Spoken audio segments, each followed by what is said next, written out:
Hey, this is Jason Moss with the Georgia Manufacturing Alliance and Manufacturing News Network. And today we're going to be having a quick call to share some best practices about sales and marketing. You know, right now we're in a really unique time in the marketplace today. You know, with the coronavirus, there's some challenging times ahead for everybody. We're trying to figure out what works and what doesn't work in the sales arena. We've been noticing a shift in the way that people are using social media, how they're responding to calls. You know, a lot of folks are sitting at the house and don't have access to work computers or work emails. So we're trying to figure out, and we're going to talk a little bit about what's working, what's not working, and maybe some suggestions that we could all benefit from. So what we're going to do, got a couple folks on the line with us, and we're going to kind of do a little brainstorm and figure out what you guys are seeing and see if we can support each other in some of these a little bit more challenging times. Again, my name is Jason Moss, and I'm the founder of the Georgia Manufacturing Alliance. Our organization is designed to help support and grow manufacturing in the state of Georgia. We've been doing that for a little over 12 years, and we typically do live events. Up till last week, we had never done a virtual event. Everything that we've been doing is face-to-face. So we've completely pivoted to a virtual setup. But networking is networking, you know, and sharing best practices I think is something that we can all benefit from. So we're going to continue on our mission. Our mission hadn't changed to support manufacturers, just the format and the tools that we're using to make that happen have. The coronavirus is having a significant impact on the way all of us are doing business. And so again, this is just a platform for us to be able to chat with each other and kind of see what's working and maybe suggest some ideas. What I'd like to do is have Tony and Scott both share a little bit about who they are. Tony, if you would kind of open it up, tell us, you know, name, company, what it is that you do, what your role with the company is, and then we'll kind of kick it around a little bit. Okay, you can hear me okay, right? Yeah, perfect. Okay, Tony Langford. I'm with ASAP Technologies in Beaufort, Georgia, and we are a supplier of adhesive tape sealants in manufacturing, industrial, electronic, aerospace, any type of manufacturing where they need sticky stuff to bond things together. And we do a lot of specialty materials for aerospace and military spec as well. So I'm in the role of outside sales, and so I travel wherever I need to go in the local area or beyond. So right now we're pretty much based at home during this COVID-19 situation, and hopefully we'll be back to normal real soon. Well, how are you guys looking as far as production? I mean, if you guys, you know, in the manufacturing, the delivery warehouse, what does it look like on that side for you? It's going well. We have a crew in the office that's working to get orders shipped out every day. We've decided to limit the number of people in the office to, you know, keep the contact, the personal contact to a minimum. But yeah, they're doing a good job in there. Since I'm outside sales, I'm at home every day, and we have people that are taking shifts going in and staying at home. But yeah, everything's going fine. There a lot of the order processing can be done remotely, and then but all the orders are being shipped in-house every day, and that's going just fine. Okay. How are you seeing orders flow? I mean, are you seeing, you know, sales, your side of it is on the sales side. I mean, are you seeing any kind of impact on your customers? Is that made it through the way through the, you know, the supply chain to you? And what are people seeing and saying out there that you're servicing? Well, we do have some customers that are working remotely, but they're still working. Everybody that I've talked to is working, and some people I've been able to call in the office and talk to, and getting a hold of them just fine. We're still working via email and phone calls, and as far as the orders going in, as far as I know, I'm not in the office every day, and I have a different role being outside sales. I'm more making contact and reaching out for specific specialty needs. But as from what I understand, the orders are coming in just fine. They're being processed, and there hasn't been any delays or problems that I'm aware of. Okay, perfect. Well, that sounds great. All right, Mr. Scott, you would share with us a little bit about who you are and company and your role and that sort of thing. Sure. Hi, this is Scott Duma calling. I'm with Taylor English. We work in the area of providing legal services. And so in terms of manufacturing and the manufacturing industry, do a great deal of support for businesses and customers and clients in that area. And in particular, right now, there's so many questions coming up about what's happening and what can be done that we are trying to help and advise our clients in those areas. One area in particular that I work in is a good bit on deals, transactions, sales, and marketing. And so join the call to provide maybe a little bit of some do's and don'ts or list some observations as to where some opportunities might be, in particular after last night's final passing of the CARES Act and information now becoming available as to where the government's going to be putting money. And Right. obviously the sales folks want to chase the money. So thought that might be some information that would be helpful to pass along to your folks. Yeah, most definitely, and that's part of the reason that we're recording these calls is we want to make sure that we have access and availability so that folks aren't able to join us. I've been getting it up on email since we've been on. Several of the other people that had planned to be online were not able to join us because of other commitments. Customers coming in, and again, customers come first, so we got to make sure that they continue to serve that. So we're going again, sort of chat and talk a little bit about what we see. And Scott, I really appreciate you being on the line with us and Taylor English Duma's support of GMA and all that you guys are doing. We launched a new page on our website. I'm going to see if I stand by just a second. Let's see if I dare try this. Make sure that the page is set up like I want. Stand by just a second, guys.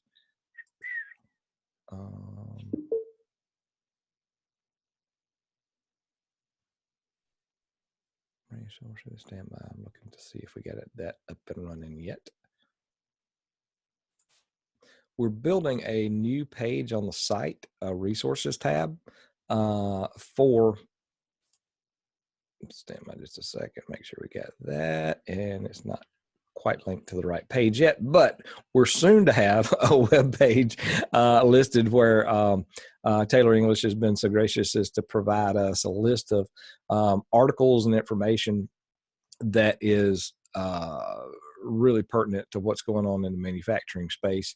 And we're building a list of those articles, and we'll be sharing those online in hopefully before noon today is the game plan. I know we've got kind of the page built, but we just don't quite have the link set up just yet. So with that being said, Scott, I've read some articles recently about manufacturers, especially in the clothing and apparel industry, that are, a lot of companies are kind of using the fine print in some of their contracts where they're canceling orders. And so that's going to have a ripple effect, especially with companies that maybe have got longstanding relationships in the supply chain. The customers and the suppliers. The article that I read just this morning was they were talking about, again, companies that had orders for apparel overseas. They just basically canceled those orders and leaving the companies in overseas markets with a lot of inventory that they're not going to be able to do anything with. So would you give us a little bit of guidance on what we can do as manufacturers, as suppliers on the sales side? I believe, I'm old school. If karma is a thing, I believe karma will show up around here, in a big way. I believe back to the golden rule, do unto others, right? As you'd have them do unto you. And I believe that's, if we all take that approach, that is an approach to take, but I know a lot of folks in business don't particularly have that same philosophy or mindset. So on the legal side of it, give us a little bit of insights on what you're seeing and how to prepare as manufacturers and folks in the sales space. Well, Jason, I think first your insight into karma and how to treat each other is the way all of us are going to get through this. This goes beyond just what's in the legal arrangement. But let me make one general observation as it relates to existing arrangements, and then second, maybe just point out some quick don'ts to be concerned about in the sales and marketing side. In terms of the legal engagements, there's a little red, but often included provision in a lot of contracts called a force majeure clause. Okay. Fancy legal sounding term, but the gist of it is if there are things that are acts of God or beyond the reasonable control of businesses, typically a contract or arrangement is going to provide certain circumstances that are characterized as this type of event. And when they happen, usually the contract will give some direction, but very little, and there's often very little help to tell you exactly what to do about it. Sometimes it will relieve the parties from obligations, meaning that they don't have to do things, including making payments.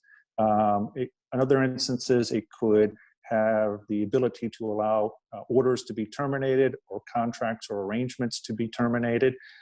So for our Georgia manufacturers and those who are working with suppliers and others in this industry, I advise that you pull out those documents, you look for that provision, and you try and read and best interpret how you see it, how it could apply to your business. And you need to think of it from two perspectives. One is those customers who are buying from me or those vendors who are supplying me, what might they do that could inhibit my business by invoking that clause and trying to stop payment, stop supplying, delay supplying, and then what can I do about that? Okay. And on the opposite end, if you find yourself in a position that the COVID-19 virus and the current economic situation has put you in an ability to not perform, then you're going to want to look at that and say, how can I notify others that I can't perform and relieve myself from potential liability for not doing things that the contract otherwise would require me to do. Okay. That could be giving them notice that you've had this condition and that it's arisen, and having then some plan as to how you're going to either work out of it, or maybe that you need to terminate the whole agreement. Now, ideally, you may want to get some legal counsel before acting on all of that. But listen, often these provisions are fairly simple, and you can read them and make a reasonable judgment yourself as to where to start and what you might want to do. On a quick side note, as I mentioned, there was one other topic that I wanted to make sure I threw out there, and it has to do with maybe 3 don'ts, because lawyers are great for telling you things you can't do or shouldn't do. Right. But I do want people to at least be mindful of this right now, and I'll tell you why at the end of it. But the 3 points would be: 1, with regard to your products and what you make available to the marketplace, be careful in terms of adjusting your prices, in particular for any potential accusations that could come from price gouging. Okay. You may find yourself being in short supply, and supply and demand would suggest to you raise your prices, but be careful. Right. And that can be something that can cause a significant consequence legally as well as from a business perspective. The second thing is more from the marketing side. A lot of businesses want to help and be involved in combating the coronavirus, and we encourage that to happen. However, you need to be careful making what I would call unsubstantiated claims that your product or service can cure, prevent, or even successfully combat the coronavirus. Okay. Those type of claims are going to get a careful level of scrutiny from third parties, including U.S. and state attorney generals. They don't want that price gouging. They don't want these false advertising or claims. This doesn't mean that you don't get involved. This doesn't mean that you don't sing the praises of your business and where you're able to help, but be comfortable and confident that you can substantiate whatever claims you make. And the final point I want to make is, sales happens certainly in this day and age a lot online and through virtual interactions, which is fantastic. And in this time, from a social distancing perspective, that really helps. But of course, so often sales happen with face-to-face meetings and events. And of course, most of those and many of those are being canceled. Mm-hmm. So I warn everyone to be mindful that social distancing requirements and lockdowns in terms of quarantine and other things are happening on a community by community level. Some states have had, some broader restrictions that they've put in place, but even, cities, counties, and so forth are all putting out their own restrictions. A lot of these then apply to what can be characterized as essential businesses or those that support them. My point to you is to say, when those things exist, be mindful that, one, it may prohibit you as a salesperson from making calls and going into areas to meet with folks that you otherwise were planning to do. And again, you're going to have to kind of pay attention to that locally. And then the second thing is to say, it certainly may make your customers wary of having you come on site. And so you want to be respectful of what their concerns might be in those areas. And why do I bring all 3 points up? Because these are all things that are actually being issued and ordered by executive commands, where then you find mayors, county administrators, state attorney generals and governors, and the federal government all potentially able to or wanting to hold you accountable for doing things that they consider outside of what's right. So those are the negatives to keep in mind. But there are a lot of positives that have come out of the CARES Act with money that's going to be flowing, and something that I'm sure we can talk about later. Mm-hmm. Perfect. Well, Scott, that is fantastic information. Thank you so much for sharing that. And again, that's one of the reasons that we're here and doing this series of calls is to be able to share best practices and insights. A couple of those, for sure, I hadn't even thought of, wasn't even on the radar for me. I know that we've gotten some feedback about, facilities locking down and not bringing any outside contractors or visitors or anything. Tony, what's been your experience out in the field, man? What are you seeing as you're trying to reach out to folks and try to keep as normal as possible in the sales capacity? Well, first I want to say thank you to Scott for those very valid points. I was making notes, and I think that's really great that you enlightened us on those. And that's why I'm on this call, because I want to learn more about, what other professionals are recommending for us to do and not to do.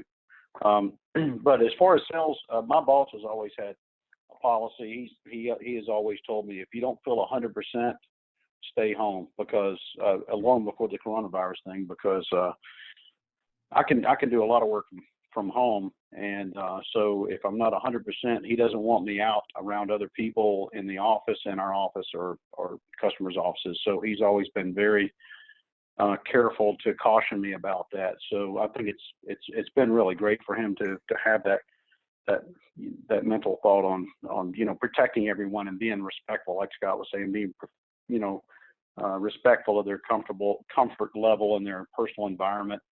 But right now, I'm not going to the office or out to visit any customers at all right now. So I'm contacting people by phone and email, and I've had a couple of people email me back and say that they're working from home, and we're able to conduct business like that. So it's been a policy of ours for long before this virus came up, but we're just, we're being extra careful with what's going on right now. And I think that, our company is, our upper management is always very respectful of other people and very careful how they want to handle business. And, it's not about the money. It's about, treating people right and handling situations in the best moral way we can. And that's one of the reasons why I love working for the company.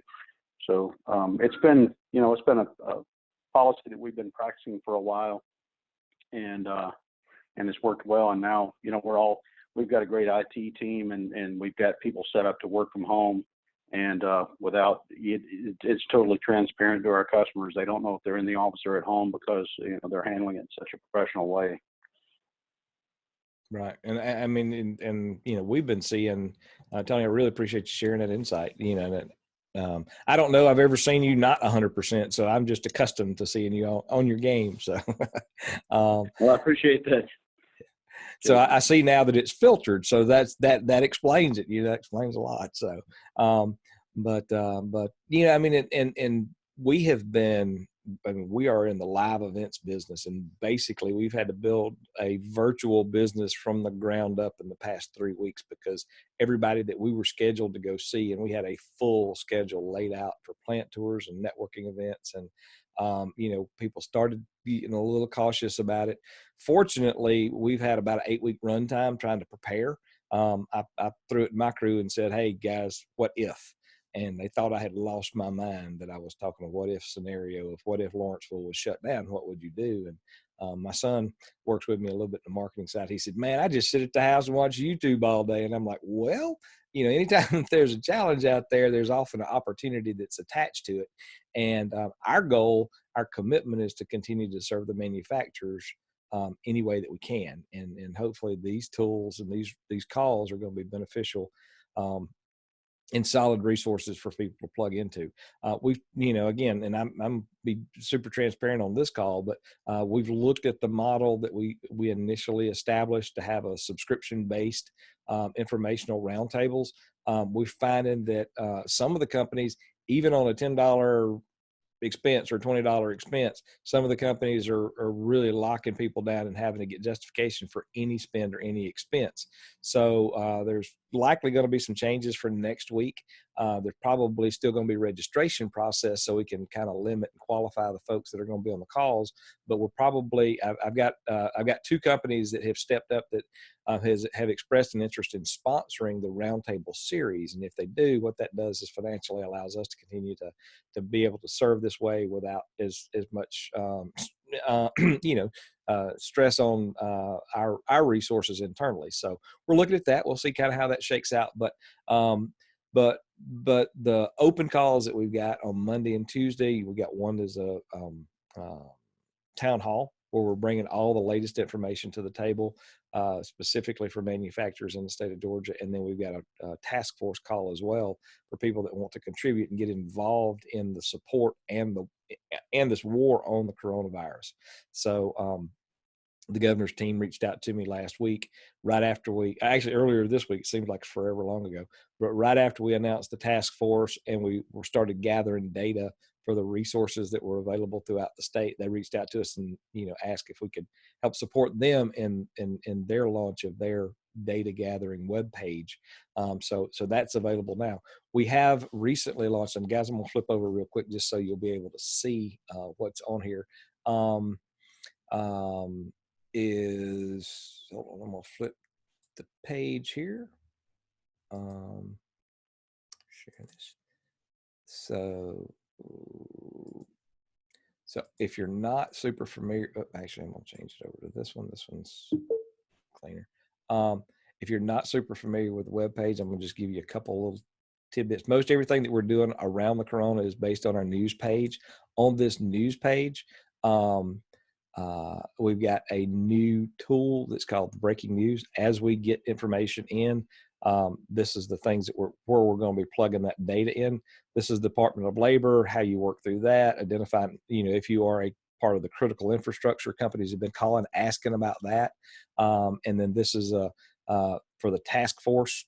We do have that task force call that we're doing each Monday at 2. But if you have supplies or resources that could be beneficial, you can go to this webpage, which is from the governor's office, to be able to submit your things. And then these free resources page, I thought we had the link fixed, but we're not quite there yet. But this is where we're placing all the information that we're getting from our friends over at Taylor English, and we'll be plugging those in as well from this page. So any tips and tricks we can share on that, definitely be pass those along to us. And then but I want to make sure that you kind of saw how that works. I will encourage you, if you're available for this afternoon's call at 2:00, we're under the upcoming events. You can register for this executive leadership roundtable if you've not registered. We're changing this one up again. This is the first one we're going to kind of pivot to the open access. But Waldo Waldman, great friend of mine, unbelievable leader, leadership coach. He's a decorated fighter pilot and New York Times bestseller, but he's going to be sharing some tips on leading through turbulent times. There's an interview that I did with him here. I think you'll definitely get a lot from if you get a minute to take a look at that as well. So, but that's what we're doing, and we're trying to, and I'm leaning on you guys. If you see things that we could add, or we could add value to the manufacturing community and to the business community as a whole, I mean, we're here. I mean, we want to figure out ways that we can, again, continue to add value in this space and provide the resources that we have access to, and gather those that that we're not that we might not be aware of on the surface, but we're counting on you guys to kind of give us some insight and input on that. And Tony, say, what other questions do you have that Scott might be able to address, or maybe I can help with? Yeah, I had one suggestion that one of the things that I do, like when I'm working, when I'm not going in the office or going out to visit customers, if I'm working from home, I think it's just critical that you totally, do the whole part. Get up in the morning, get your coffee, get dressed, and get dressed. I'm sitting at my office, in my office at home right now. I have my name tag on my shirt. I mean, I'm ready to go. So, I mean, if you're not ready to work, then you may not, you want to make sure that you're fully functional and 100% there mentally and everything before you get started for the day. I just think it helps me out. I get up early in the morning and go through my normal routines like I'm heading out early in the morning, even though I'm working from home. And I think it's really important to, get up, get your coffee, get your breakfast, and start working fully dressed and ready to go, and as if you're going out to visit with a customer. I think it helps a lot mentally to get you prepared to do the work that, the professional work job that you normally do. Right. Tony, I agree 100%, man. I mean, I've been getting up every day, ironing my shirt, doing my deal, because I knew I'm gonna be live on camera pretty much all day, and this is what we've been doing through doing interviews and the roundtable calls and stuff.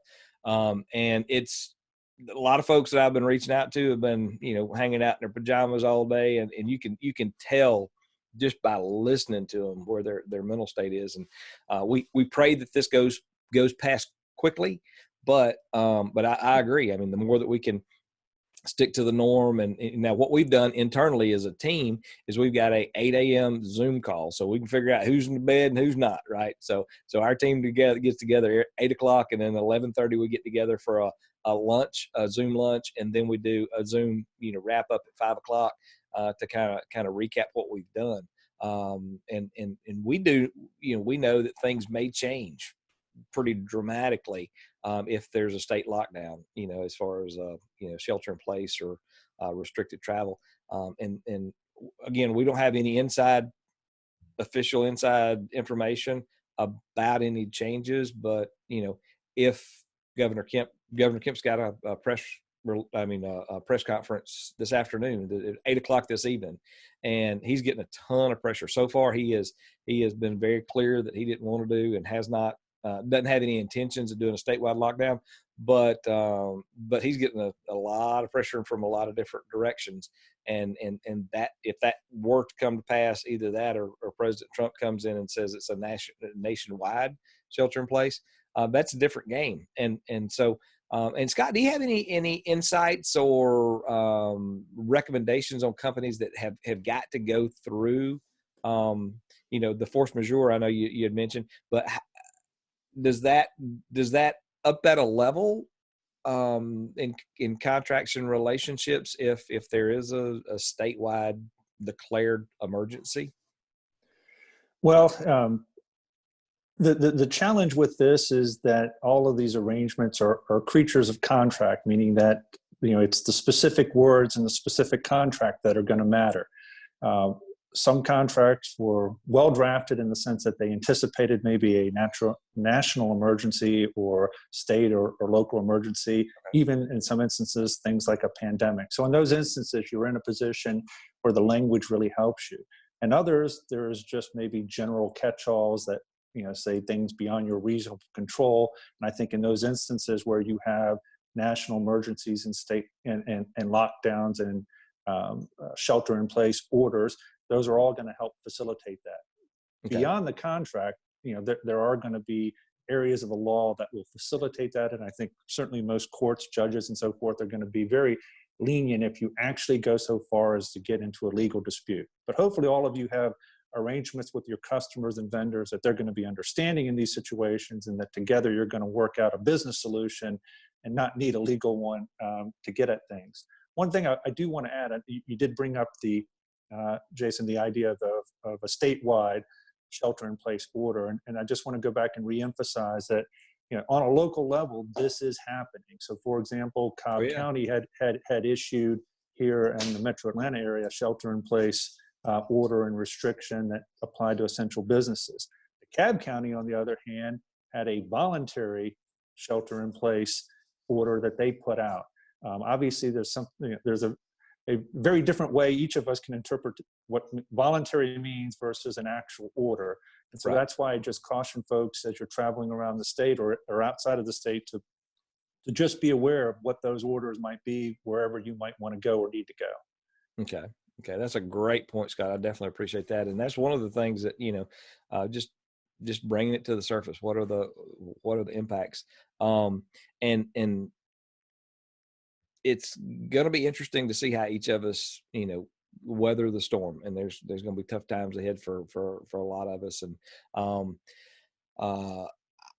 nobody knows. I mean, there's no crystal ball by any stretch. So, but what we have found, in our business on the, on Manufacturing Alliance, we're an events business, and we've got a big event scheduled September the 15th, and that's a significant opportunity for revenue, but it's also our biggest expense of the year as well. And we have found that, you can buy, and a lot of folks don't know, you can buy event insurance. So say $200,000 show, couple grand, $2,500, you can get event insurance that can protect you in the event of there's a national, disaster or civil uprising. And there's a variety of different things that's covered. And pretty much everybody in the events business, if you got a big show, you get coverage. And so what happens and what has happened in the events industry is all of the big four, the big companies that write this type of policy, all of them already had exclusions for a pandemic. So all these big shows that thought that they were covered, it has been a bloodletting in the events business. People are finding out now. You get, $10 or $12 million show, and you think you got everything covered, but come to find out you don't. Even a $500,000 show, and that's not a real big show. These companies are finding out that they didn't have coverage, and they were convinced that they did. And some of these show organizations are sort of caught between a rock and a hard place. They didn't have their contracts locked down as tight as the insurance companies had. So it's going to be interesting to see, how that unfolds. Have you heard anything on the event side of the house? The trade show side of the house so far? Well, no, I think your point is dead on. So many events are being forced to be canceled, and look, business interruption insurance is something that every business and industry in the manufacturing side or event side ought to be looking into. Right. And regrettably, the detail is in the fine print. That insurance works great right up until the point the insurer doesn't want to play. Right. And then you're having to kind of fight and go against them. Obviously, there's going to be a lot of momentum behind supporting those businesses that have been affected and having them trying to prevail in those kind of disputes. But one has to keep in mind that it may be something as simple, again, as just a contract principle. And if your contract says that pandemics are excluded, it's going to be an uphill battle for you to now claim otherwise, given how the national media and others are all characterizing this. But some creative legal arguments maybe will help you prevail in those cases and recharacterize your particular circumstance to be different. So something to pay attention to, not something to run away from in terms of getting business interruption insurance, but just make sure now that you're giving careful thought to how it might apply to your event or your business and its needs. Right. And most of the business insurance that I've talked to, I've talked to, of course, my guy, we got business interruption insurances built in to the business owner program that we've got. But for the most part, every insurance guy that I've talked to or folks in that space, they're exclusions for the pandemic, piece. And so I hadn't heard anybody been able to successfully pull any kind of revenue based on an insurance claim on business interruption insurance so far. I don't know if you've heard of anybody, but so far everybody that I've talked to on the business side and the insurance side said it's come to find out it's not covered.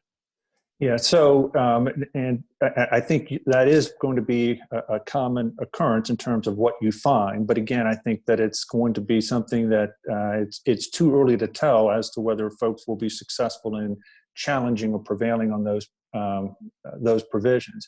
You're really going to have to look at the T's and C's and in the contract and see, can you characterize what your circumstance is as not one that's purely a pandemic, but maybe it's just more of an order or related to the shelter in place instructions. And was the root cause the pandemic? Maybe, maybe not. But look, the actual cause was the shelter in place order. Maybe there is ways to try and fight or challenge that. And so that's what we'll just take on a case by case basis analysis. And given that we're really 2 weeks at most into the material events canceling scenarios unfolding, too early to tell yet how legal claims are going to go. But I am aware generally that lawsuits have been pursued in a number of different instances related to either events canceling or other instances. So it's something we're going to closely monitor and see where things go. Right, right. Well, Scott, this has been super, super valuable having you on the line with us to share the insights on that. We are really excited. We're working through and trying to get things scheduled down to do a legal, basically a legal insights call. And I know that Russ is trying to help us coordinate that and figure out who's going to be the best players on the call. I'm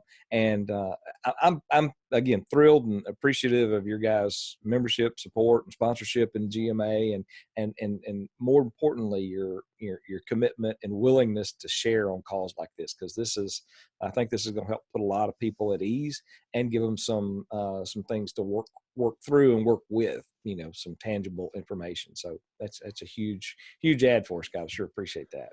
Well, thank you, Jason. We appreciate being involved with GMA and what all the manufacturers in Georgia are trying to do, and we're just grateful to help during this time.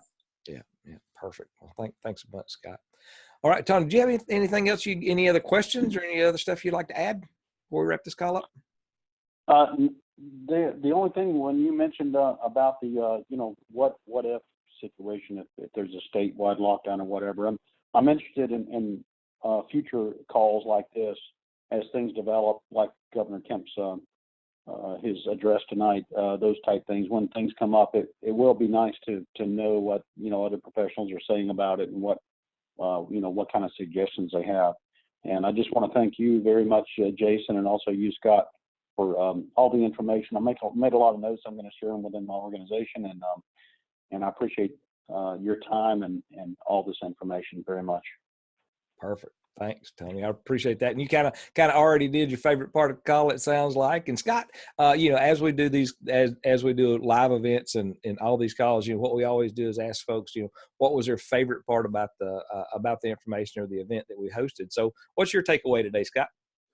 Well, I loved hearing from Tony and talking about, really what's happening out there in his business and how his folks are approaching both the workday and pursuing sales.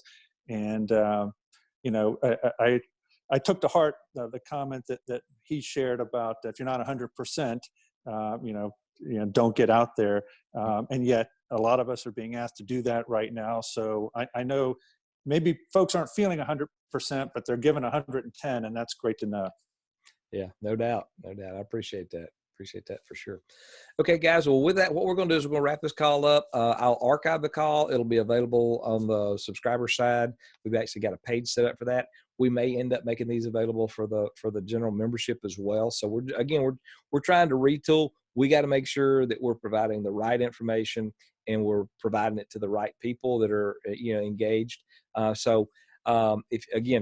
We're completely open. Any suggestions, recommendations, topics that you want covered that maybe we hadn't got listed yet, please feel free to share those with us. And then if you have not registered, let me encourage you. I'm going to be sending out an email in just a few minutes through Constant Contact announcing the call that we'll be doing this afternoon. And again, Lieutenant Colonel Waldo Waldman is going to be on that, and he's going to rock it, and he's going to be talking about, again, leading through turbulent times. So it's for any business leader or civic or community leader that are looking for some insights and going through some of the tough times that we're doing now. So thrilled to have him. He is our scheduled keynote speaker in September. We're going as if everything's going to be cool for our summit in September. Right now, all our contracts are still in place, so we'll see how that turns out.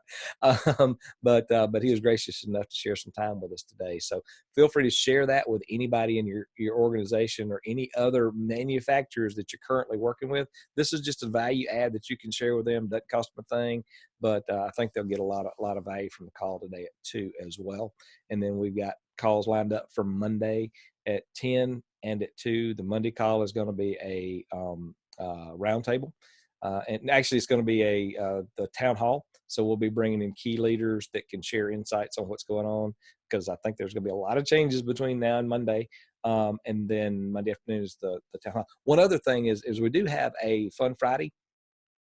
Is as tough as the times can be, there are people with some very interesting senses of humor that are attached to GMA, and they're connected to me in the comedy space. And so what we've done is we've got a collection of some really cool memes we're going to be sharing, and we're going to be opening this up for anybody that wants to join us on a Zoom call. It's kind of a BYOB. If you want to do that, you can bring a bottle of water or anything else you'd like to the party, because we're going to light up the cameras if you're available. We're going to tell some of the stories. I want you to bring your funniest story that you've seen throughout the week, and we're going to just have an opportunity to share socially and stay connected, because that's a big part of what we do as a community, is trying to make sure that we give back and engage folks. And so those are the things we're going to do. Again, but with that, I'm going to go ahead and sign off on the call. Thank you, Scott, and thank you, Tony, for joining us for the call, for your information and insight. And it's been another great day at GMA. We'll see you guys on the call a little bit later. Thanks, guys. Take care. Thank you. Bye-bye. Thank you. Bye.